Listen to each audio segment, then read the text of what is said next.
Olá Brasil, eu sou o professor Flávio Machado, licenciado em Letras. Na aula de hoje vamos falar sobre o simbolismo, que está no mesmo contexto histórico do parnasianismo. A aula já está disponível aqui no canal. Está no mesmo contexto histórico do realismo e do naturalismo, então eu não vou repetir os contextos históricos. Vamos direto para as características, para os autores e, claro, para o mais importante, para as poesias simbolistas. Acompanhe comigo. O simbolismo é uma escola literária que trabalha com a ideia de sugestão, de mistério, ou seja, da simbologia. É muito mais importante e ela é completamente distoante da poesia parnasiana. São opostos extremos. O simbolismo não é materialista, ele é espiritual, ele é etéreo, ele é fantasmagórico, ele é misterioso, ele é cheio de fumaças e brumas. Entendeu? Essa piada é para pouco. E aí o simbolismo ele vai estar relacionado à ideia de sugerir sensações, sugerir as ideias e nunca dizer aquilo diretamente. Enquanto o parnasianismo era extremamente materialista, que é o oposto exato disso. O simbolismo é um movimento literário da poesia e das outras artes que surgiu na França, no final do século XIX, com oposição ao realismo, mas estão no mesmo contexto ali, ao naturalismo e ao positivismo da época. O simbolismo ele vai tentar romper com todas essas vertentes, inclusive o parnasianismo. Movido pelos ideais românticos, a gente tem traços do romantismo ali,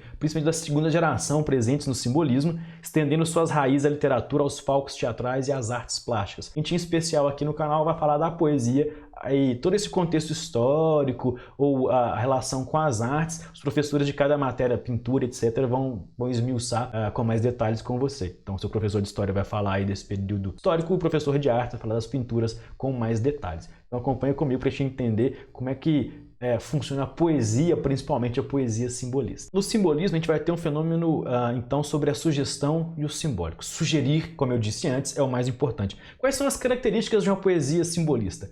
Oposição ao racionalismo e materialismo, ou seja, tudo que for etéreo, que for misterioso, vai valer agora, e aquilo que é material não serve mais. Oposição aos valores do realismo e do naturalismo.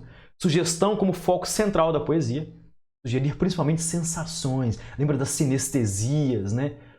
Isso vai ter aquela figura de linguagem que mistura tato, olfato, paladar, visão e audição. Isso vai acontecer o tempo inteiro na poesia simbolista. Vocabulário etéreo, vago, espiritualizado, inclusive espiritualizado com a religiosidade diversa, não só a religiosidade cristã, mas as várias religiões tentando alcançar aí uma sublimação, alcançar um estágio superior, uma transcendência espiritual para esses elementos esotéricos, misteriosos aí de todas as religiões, de tudo aquilo que é espiritual. Aproximação muito forte da poesia com a música. O simbolismo ele tem ritmos muito bem marcados e para fazer isso ele não usa só a métrica e as rimas também, e há um certo rigor formal nisso, mas ele usa muito também a literação e a sonância. Já estudou as figuras de linguagem? Vou ficar devendo uma aula sobre isso aqui no canal. Repetição de consoantes e de vogais. Usam muitas essas repetições para deixar a poesia simbolista com sons bem interessantes, sons que fazem também certas sugestões, certo? A gente vai ver exemplo.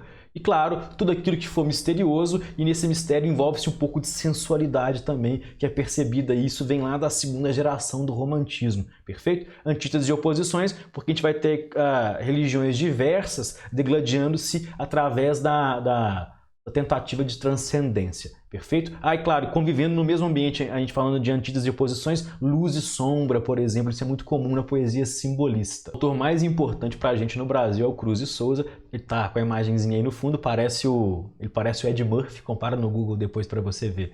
Cruz de Souza foi o mais importante poeta simbolista brasileiro, com a alcunha de Dante Negro, ou Cisne Negro. Inclusive, sofreu muito com o racismo, enfim, preconceito racial no Brasil. Isso reflete traços bem fortes na poesia dele. Ele consegue misturar aí certa denúncia de maneira, às vezes, inclusive velada na poesia simbólica dele. É um autor extremamente singular. A obra de Cruz de Souza é marcada pela musicalidade, muita musicalidade, talvez um dos simbolistas mais musicais que existem, subjetivismo, individualismo, pessimismo, misticismo e, claro, como todo bom simbolista, espiritualidade. Para a gente conhecer mais a fundo esse autor, separei 3 poemas. O primeiro deles, um soneto Acrobata da Dor. Percebe já que tem traços aí do romantismo também? Veja, mas a poesia é completamente distinta. Gargalha ri num riso de tormenta, como um palhaço que desengonçado, nervoso ri, num riso absurdo, inflado de uma ironia, de uma dor violenta. Lembra o Coringa, esse último filme do Coringa, né? Esse riso que é quase uma dor. Muito bacana. A gargalhada atroz, sanguinolenta, agita os guizos e convulsionado salta gravote, salta clown, varado pelo estetor dessa agonia lenta. Pedem-se bis e um bis não se despreza. Vamos, retesa os músculos, retesa nessas marcas piruetas d'áço.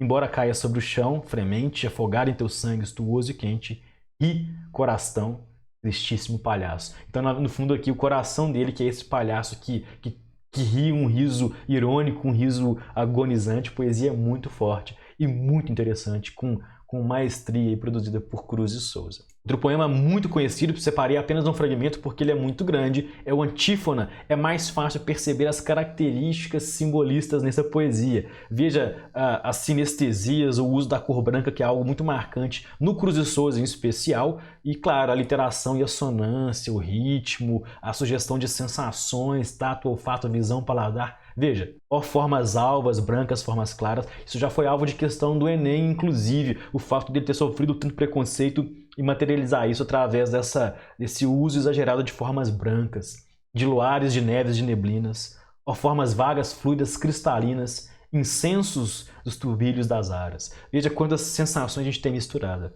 Formas do amor, um amor personificado em letra maiúscula, constelamente puras, de virgens e santas vaporosas.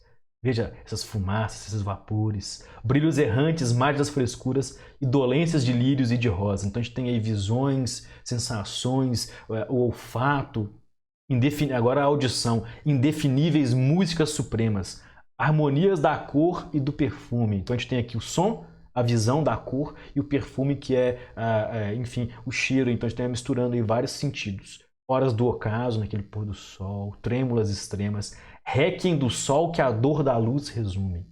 Visões, salmos e cânticos serenos, a religiosidade perpassando por tudo isso. Surdina de órgãos flébeis soluçantes, dormências de volúpicos venenos, sutis e suaves mórbidos radiantes.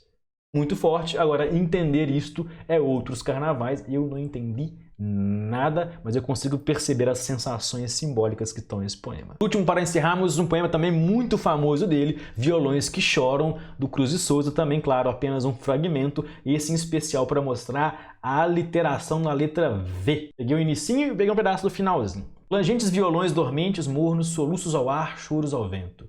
Triste perfis, os mais vagos contornos, bocas murmejantes de lamento. Dizem que essa ideia da literação do V, que está na estrofe, na última estrofe aí, é para falar esses violões que choram, estão tocando um requiem, essas bocas que estão lamentando, cochichando, são aí em um velório, e aí esse som do V, você vai perceber já já, reflete essas bocas murmejantes aí.